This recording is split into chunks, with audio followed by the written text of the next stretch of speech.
사무엘상 20장 12절부터 16절 말씀을 같이 읽겠습니다. 다 같이 읽습니다.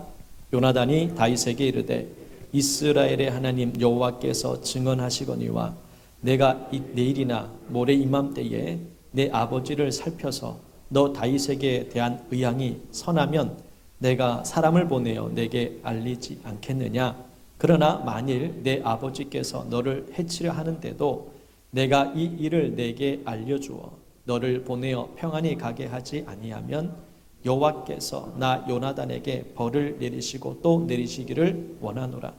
여호와께서 내 아버지와 함께 하신 것 같이 너와 함께 하시기를 원하노니 너는 내가 사는 날 동안에 여호와의 인자하심을 내게 베풀어서 나를 죽지 않게 할 뿐 아니라 여호와께서 너 다윗의 대적들을 지면에서 다 끊어버리신 때에도 너는 내 인자함을 내 집에서 영원히 끊어버리지 말라 하고 이에 요나단이 다윗의 집과 언약하기를 여호와께서는 다윗의 대적들을 치실지어다 하니라. 아멘.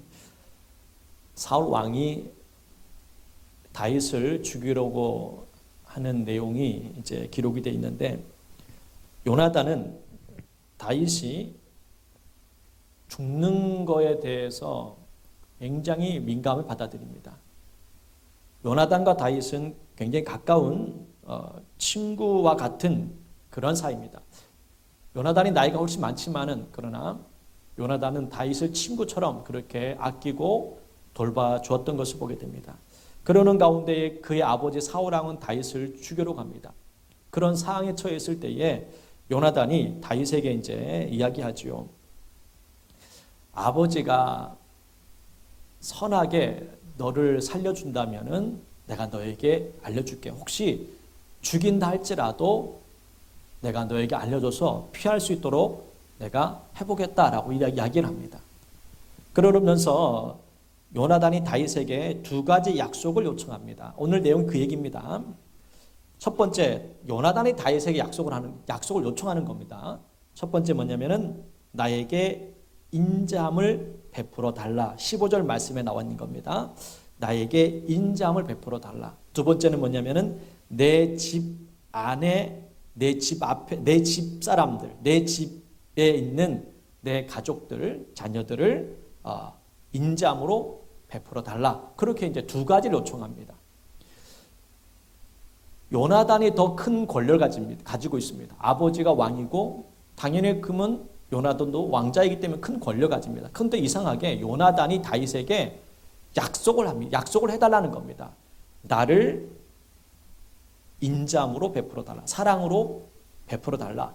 그리고 내 집안, 내 집을 영원히 끊어버리지 말고 인자함으로 내 가족들을 돌봐달라. 그 얘기를 하는 겁니다.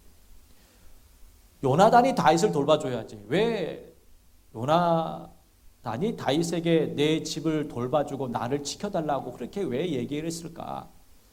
그 이유는 하나밖에 없습니다.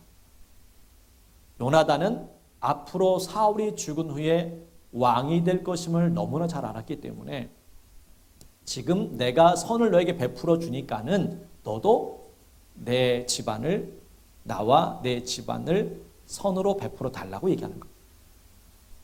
내가 너를 지금 살려줄 테니까는 너도 살려달라는 그러한 이야기가 담겨 있는 겁니다. 심은 대로 거둔다라는 성경 말씀이 있습니다. 근데 심은 대로 거둔다는 이 말씀이 당장에는 보이지 않아요. 그렇기 때문에 자꾸 낙심이 찾아옵니다. 분명히 나는 심었는데 왜 거둬들이지 못하지? 그런 마음이 들 때가 많습니다. 오늘 심었으면은 거두는 데까지는 시간이 좀 많이 걸려요. 열매 같은 경우에는 심으면은 그 해에, 그러니까 올해 안에 거둘 수 있지만은, 그러나 사람이라는 것은 오늘 심었다가 가지고 올해 내가 원하는 거 얻을 수 있는 것은 아닙니다. 어떤 경우에는 빨리 거두는 경우도 있지만 어떤 경우에는 몇 년, 몇십 년, 수십 년을 걸릴 수도 있습니다. 예를 들면 아브라함 같은 경우에는 75세에 하나님께서 부르심을 받고 내가 너에게 자손을 주겠다고 했는데 25년의 시간이 걸렸거든요. 그러니까 하나님의 약속의 성취는 오늘 응답받았다고 해가지고 올해 안에 응답받는다고 보장할 수는 없는 겁니다. 그래서 기다린다는 게 참 어렵습니다. 그렇지만은 확실한 것은 요나단이 다윗이 왕이 될까라는 것은 분명히 알고 있었다는 겁니다. 사울 왕은 왜 이렇게 다윗을 죽이려고 했을까? 그 이유는 하나밖에 없습니다. 다윗이 죽어야 내 왕의 권위가 세워지기 때문에, 그리고 내 자녀가 왕이 될 수 있기 때문에 그렇습니다. 다윗이 살아있으면 안 돼요. 다윗이 살아있으면은 내가 언제든 쫓겨날 수 있거든요. 다윗은 기름 부음 받는 사람이었기 때문에. 그리고 내 자녀가 왕이 돼야 되지. 다윗이 왕이 된다면은 옛날 고대 사회에는 이 사람 죽이는 게 굉장히 많았습니다. 특별히 정권을 차지하게 되면은 자기 반대파들을 숙청을 시켜버립니다. 죽이는 일들이 많았어요. 그래서 혹시 다윗이 왕이 되면은 사울이 또 자기를 얼마나 괴롭혔습니까? 그러니까는 이 집안 전체를 죽일 수 있잖아요. 못된 사람은 그렇게 할 수 있잖아요. 또 실제로 그런 경우도 많았고 그와 같은 경우들이 많기 때문에 사울 왕이 다윗을 살려두면은 큰 문제가 된다는 것을 알았기 때문에 어떻게 하든지 간에 사울 왕은 다윗을 죽이려고 했다라는 것입니다. 그런데 요나단은 달랐습니다. 요나단은 하나님을 두려워하는 사람이었습니다.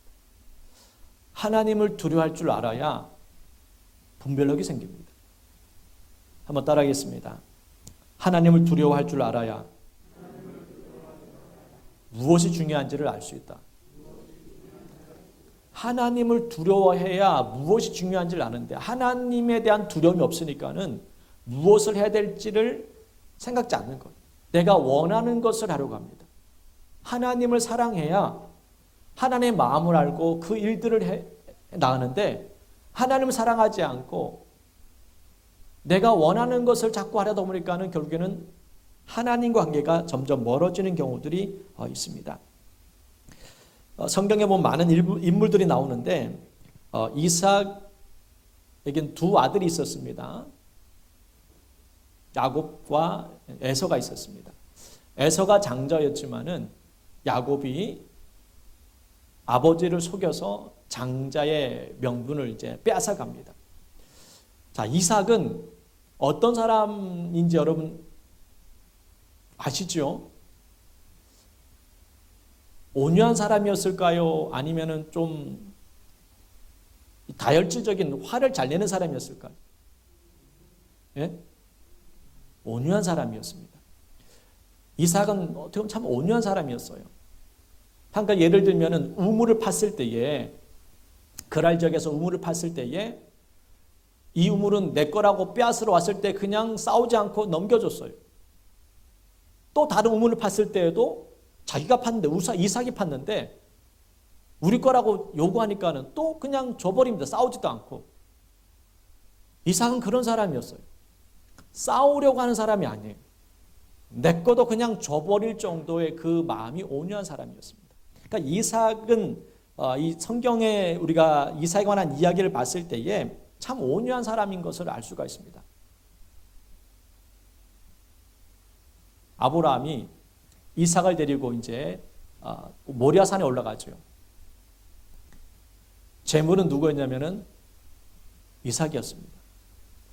이삭이 올라가면서 눈치를 채죠. 아, 내가 죽는구나.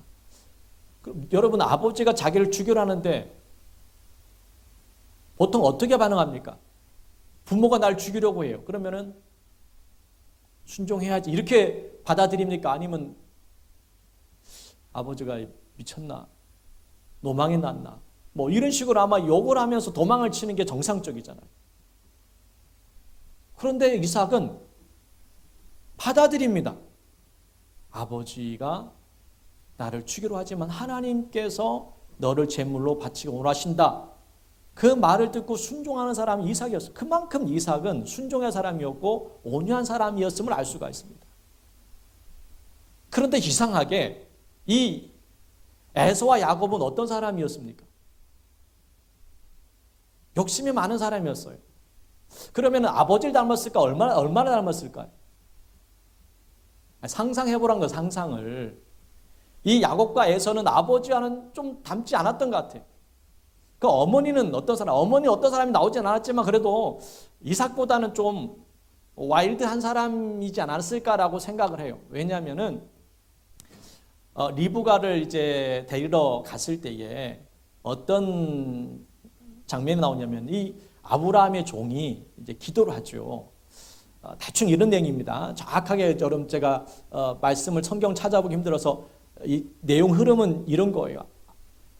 아브라함의 종이 이제 이삭의 아내를 구하기 위해서 아브라함의 고향 쪽으로 가게 되잖아요. 그런데 기도를 합니다. 어떤 기도를 하냐면 주님, 이삭의 아내를 지금 찾으러 왔는데 이삭의 아내가 될 사람이 만날 수 있다면은 그 여인이 나에게 물을 주고 나와 함께 온 낙타에게도 물을 주는 여자가 이삭의 아내라고 저는 생각할 테니까는 그렇게 인도해달라고 그렇게 기도를 합니다. 그래가지고 정말 우물가에 갔을 때에 이 르브가가 있는 것을 보고 나에게 물을 달라고 했을 때 물을 줍니다. 그러면서 이 리브가 뭐라고 하냐면 저 낙타에게도 물을 줄까요? 그러니까는 그러라고 해서 이 리브가가 낙타에게 물을 주는 모습이 나와요. 그럼 보통 당시 때는 물론 여자분들이 다 그렇진 않겠지만은 사실 옛날에 지금이나 낯선 사람이 와가지고 뭘 하면은 부끄러워하고 잘 얘기를 하지 않잖아요.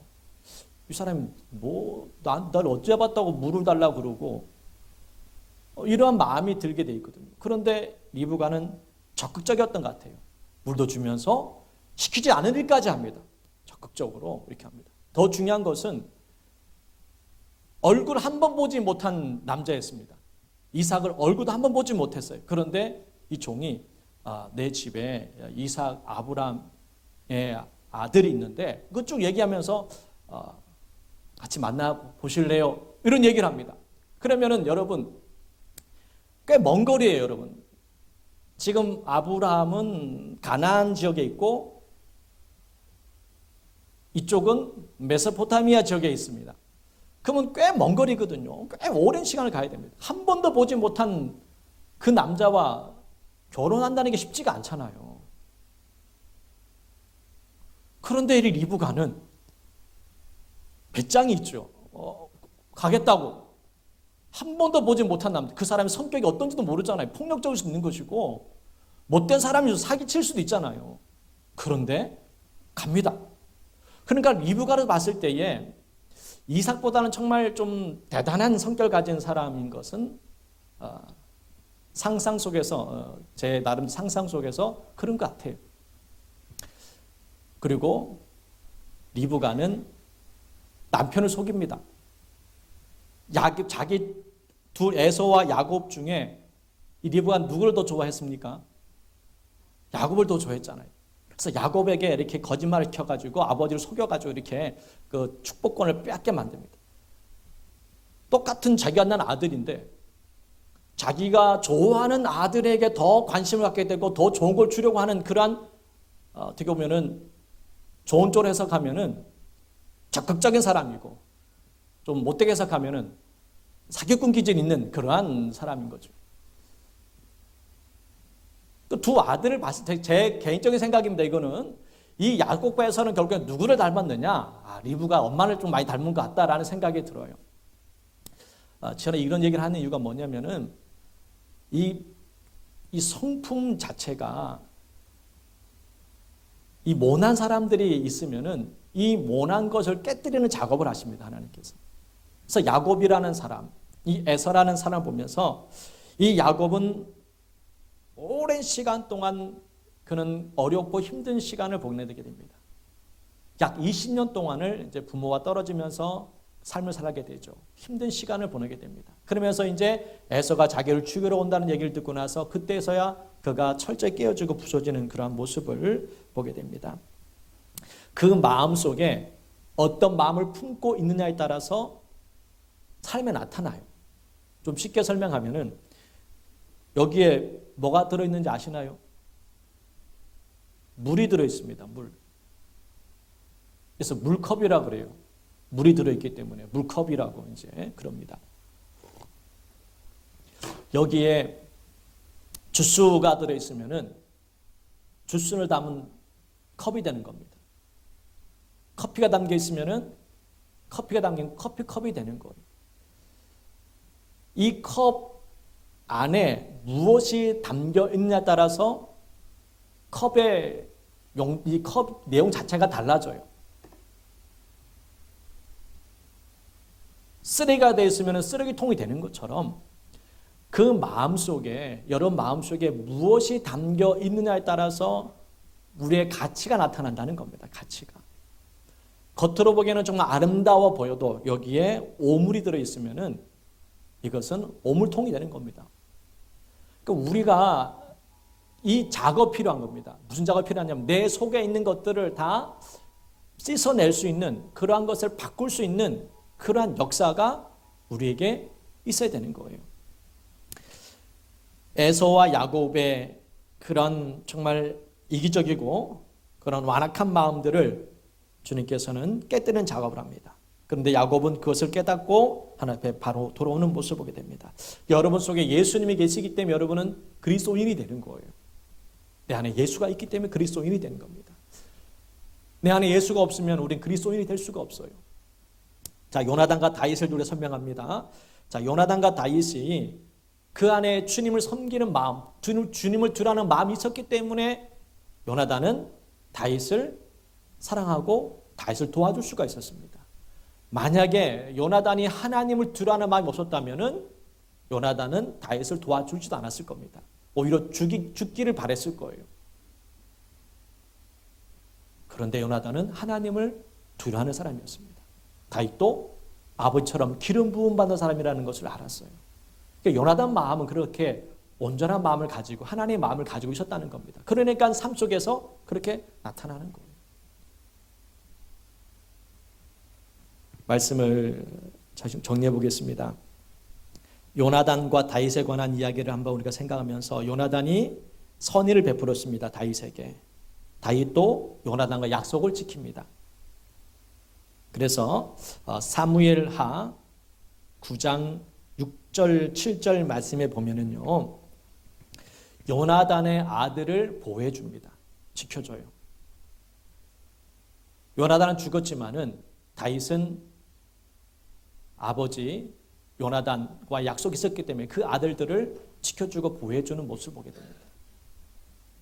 요나단이 심었던 그 헌신이 결국 아들을 통해서 그 아들이 보호를 받을 수 있었듯이 우리도 여러분의 지금 헌신하고 봉사하고 기도하는 모든 것들이 사라지는 것이 아니다라는 것만 분명히 알았으면 좋겠습니다. 여러분이 내가 기도했는데, 내가 헌신했는데, 내가 봉사했는데, 내가 거두지 못했다고 해서 낙심할 필요가 없어요. 하나님은 여러분 자녀 가운데도 은혜를 베풀어 줄 거라 믿습니다.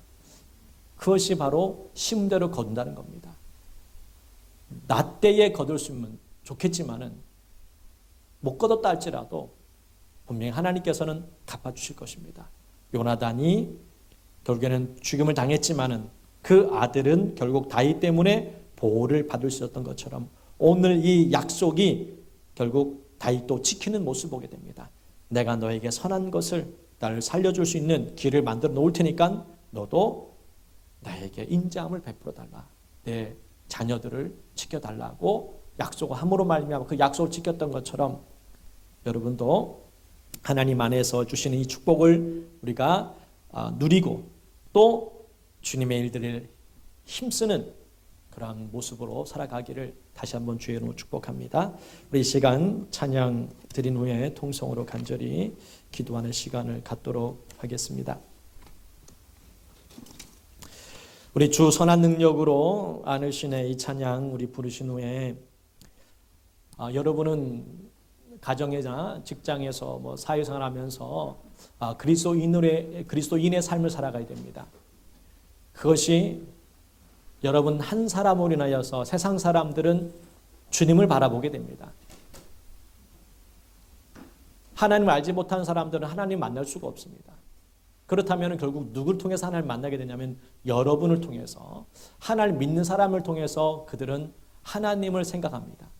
여러분이 선한 능력 가지고 살게 되면은 분명히 그들은 언젠가는 하나님의 앞에 나오게 주님께서 그 마음을 이끌어 갈 것입니다. 오늘